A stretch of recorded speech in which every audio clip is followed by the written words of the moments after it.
네, 부동산 빅데이터 연구소 오늘 첫 코너는 빅데이터로 풀어보는 부동산 이슈입니다. 빅데이터 분석을 통해서 좀 더 정확하고 빠르게 시장을 전망해보는 시간이죠. 시작에 앞서서 함께해 주실 출연자 소개해 드립니다. 부동산 114 리서치팀 윤지혜 수석연구원 자리해 주셨습니다. 안녕하세요. 안녕하세요.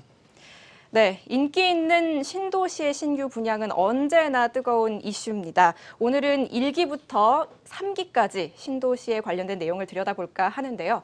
연구원님, 먼저 신도시의 의미부터 좀 짚고 넘어갈까 합니다. 예, 일단 뭐 신도시는 다 아시잖아요. 네. 신도시라는 부분은 다 아시는데 사실 신도시가 도대체 뭐냐 하시면 정확히 용어 정의를 못 하시는 부분이 있더라고요. 일반적으로 330만 제곱미터 그 규모의 택지지구를 신도시라고 말을 합니다. 이해하기 쉬운 의미로 보면 100만 평 이상의 그 대규모 주거단지를 신도시라고 할 수 있죠. 과거 박근혜 정부에서 택지개발촉진법, 즉 신도시개발법을 폐기하겠다라고 네. 천명했던 적이 있는데요. 이 법을 최근 문재인 정부에서 다시 살려놨다라고 평가할 수 있겠습니다.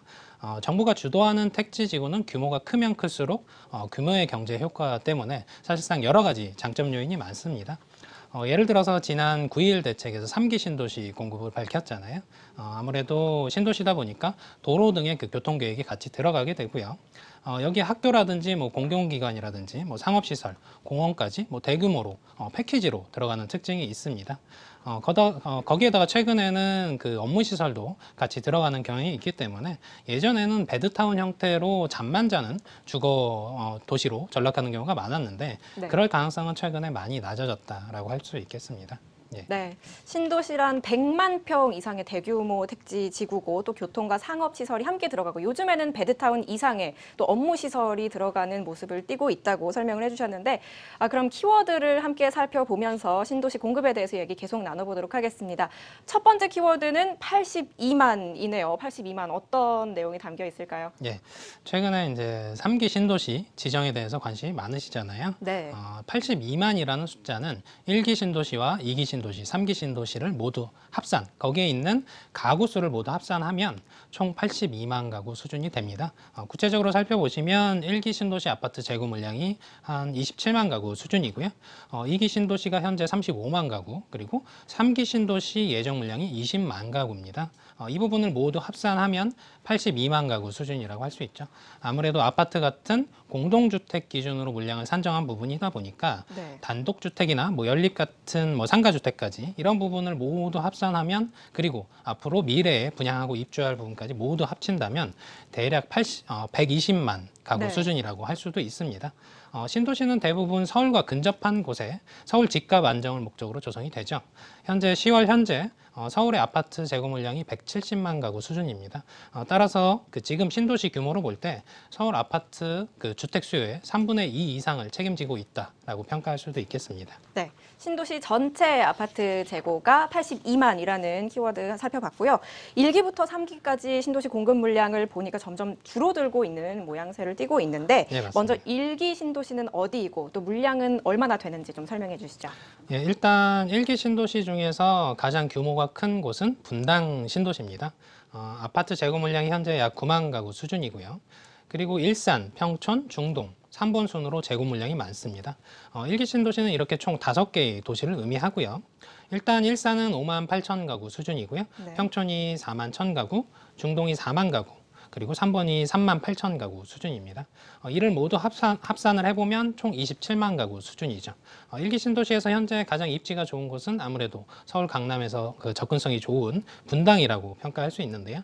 매매 가격이 3.3제곱미터당 2,100만 원 수준에 육박하고요. 그 다음으로 평촌이 3.3제곱미터당 1,700만 원. 그리고 나머지 지역이 나머지 세 곳이 1,200만 원 수준에서 시세가 형성이 돼 있습니다. 아무래도 서울 지역에서도 특히 강남권과 얼마나 접근했냐에 따라서 네. 장기적인 시세에 희비가 엇갈렸다라고 평가할 수 있겠습니다. 네. 예. 분당, 일산을 비롯한 5개 지역의 신가 27만 가구로 1기 신도시라는 얘기를 해주셨고요. 다음으로 2기 신도시 한번 분석을 해보도록 하겠습니다. 네, 2기 신도시에서는 가장 규모가 큰 곳이 동탄 신도시입니다. 네. 현재 주택 재고 물량이 한 11만 가구 수준인데요. 역대 신도시 중에서도 가장 많은 물량을 담고 있다고 할 수 있겠습니다. 게다가 앞으로 4만 가구 정도 더 입주를 할 예정이다 보니까 실제로는 한 15만 가구라고 볼 수 있겠죠. 네. 2기 신도시는 그 지방에 위치한 아산과 판교와 그 도안 신도시까지 모두 포함해서 한 10곳 정도가 지정이 돼 있는데요. 재고 물량도 1기 신도시 대비로는 상대적으로 많은 편입니다.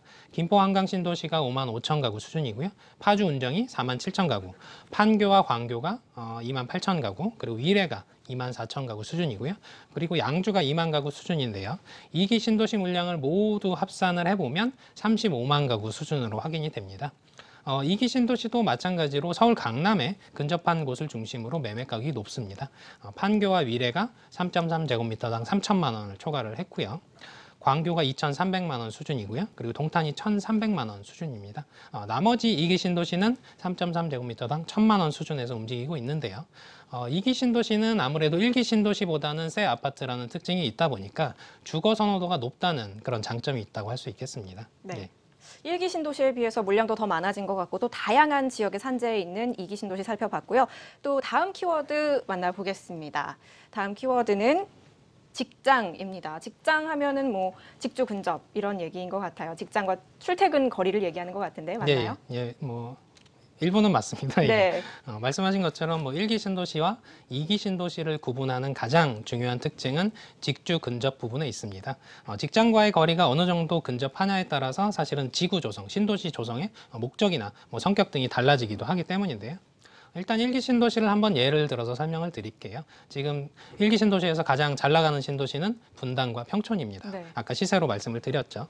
대부분 이 1기 신도시들은 아파트나 주거 단지들로 빽빽하게 들어차 있는 형태가 나타납니다. 네. 조성 당시의 목적 자체가 거주, 그러니까 주거 수요를 분산하는 목적에 있었다 보니까 직장과의 연계성은 따로 고려하지 않고 단순하게 주거 중심으로만 조성이 됐었죠. 반면에 2기 신도시는 조성 초기부터 직장과의 근접성을 고려를 합니다. 예를 들어서 판교 신도시는 판교 테크노밸리라는 대규모 업무 시설이 그 판교 단지의 그 높은 아파트 값을 유지를 시켜주죠. 그리고 광교 신도시도 광교 테크노밸리와 삼성전자가 그 실수요 접근성을 높여주는 요인이고요. 그리고 동탄 신도시도 최근 공급량이 많아서 고전을 하긴 했지만 삼성전자 화성산업단지와의 연계성을 무시할 수 없는 수준이죠. 또한 김포 한강 신도시도 올해 말에 김포 그 도시철도가 개통이 되고 나면 서울 강서구에 있는 마곡지구 업무시설과의 연계성이 기대가 되는 수준입니다. 거기다 위례 신도시도 마찬가지인데요. 사실 위례 신도시는 뭐 뚜렷한 업무 시설은 없습니다만 강남과의 접근성이 가장 좋잖아요. 이 부분은 사실 강남권의 그 테헤란로 주변에 대규모 그 업무 시설 단지와 연계성이 가장 좋다고 할 수 있는 부분이죠. 이 때문에 앞으로 지정될 그 3기 신도시도 사실상 업무 시설이나 교통 같은 그 기반 시설 설치 계획이 같이 조성될 가능성이 높다고 할 수 있겠습니다. 네, 신도시도 다 같은 게 아니라 목적에 따라서 이렇게 나뉘기도 하는데 주거 중심이냐 아니면 뭐 직주 근접, 직장이 연계된 도시냐라고 이렇게 나눠서 볼 수 있을 것 같습니다. 또 3기 신도시에 대한 관심이 굉장히 뜨겁습니다. 어디에 선정이 될지 좀 궁금해하시는 분들이 많은 것 같은데 공급 확대를 통해서 집값이 좀 안정이 될까라는 우려도 있습니다. 2기 신도시는 어땠는지 좀 생각을 해볼 필요가 있는 것 같아요. 예, 아무래도 지금 정부에서 그 3기 신도시 지정의 그 목적이라는 것이 서울 지역에 대한 집값 안정에 있지 않습니까? 다만 현재 아직 공급 계획이 구체적이지 않다 보니까 집값 안정에 대한 효과 이런 부분에 대해서 사실 의구심이 좀 있는 부분이죠. 그러다 보니까 실제 신도시가 입주한 당시에 그 시세 추이를 한번 같이 살펴볼 필요가 있는데요. 각각의 신도시별로 한 1만 가구 이상 입주했던 대규모 입주를 했던 시기별로 살펴보시면 동탄과 김포, 파주 같은 경우는 초기 네. 입주 당시에 집값이 크게 떨어지는 결과를 나타냅니다. 네. 그리고 광교 신도시나 판교도 집값이 지금보다는 안정된 모습이 나타나고요. 동탄 같은 경우 최근에 동탄 2 신도시를 중심으로 입주가 많았죠. 이 부분들이 사실은 입주가 쏠린 부분이 있는데 주변에 서울과 수도권 중심으로 집값이 급등했던 점에 비춰보면 상대적으로 상승폭도 크지 않습니다. 마찬가지로 김포와 파주도 그런 결과가 나타나고요. 다만 서울 강남권으로 통하는 위례 신도시 같은 경우는 네.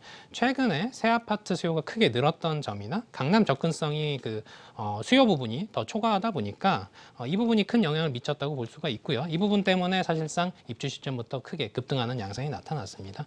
이처럼 개별 신도시별로는 사실 약간의 편차는 있긴 하지만 전반적으로 집값 안정에 대한 효과는 있었다라고 평가를 할 수 있고요.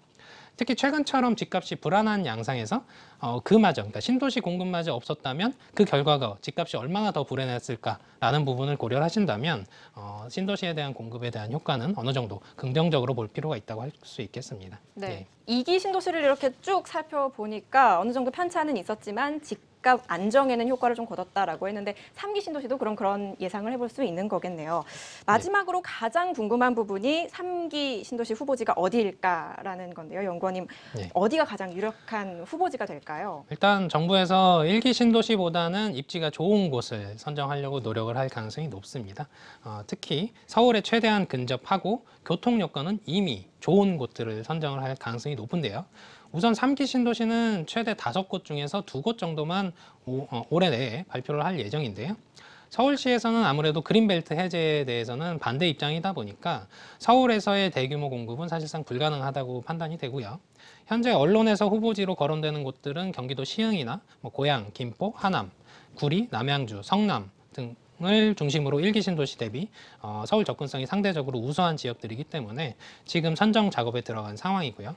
아무래도 대규모 택지지구 조성에 따른 그 집값에 대한 안정 효과를 보기 위해서는 부지 규모 자체를 최대한 확대를 해야 되겠죠. 이러다 보니까 이 경우 아무래도 경기도에서 고양시나 시흥이나 구리, 김포 정도가 사실상 대규모 신도시 조성에 유리한 곳들로 판단이 됩니다. 다만 정부가 앞서 밝힌 것처럼 공공택지로 조성되는 신도시 같은 경우 거주 의무 기간 5년이 발생을 하고요. 그리고 전매 제한을 8년까지 강화할 예정이다 보니까 실수요자가 아니라면 사실 접근이 쉽지 않은 상품이라고 할 수 있긴 합니다. 예. 네. 서울과 접근성이 좋고 또 교통망이 이미 확보된 시흥, 구리, 김포라는 곳을 좀 짚어주셨고요. 지금까지 1기, 2기 신도시를 분석해보고 또 3기 신도시에 대한 예상도 좀 해봤습니다. 지금까지 함께해 주신 윤지혜 소설연구원 고생하셨습니다. 예, 감사합니다. 부동산 114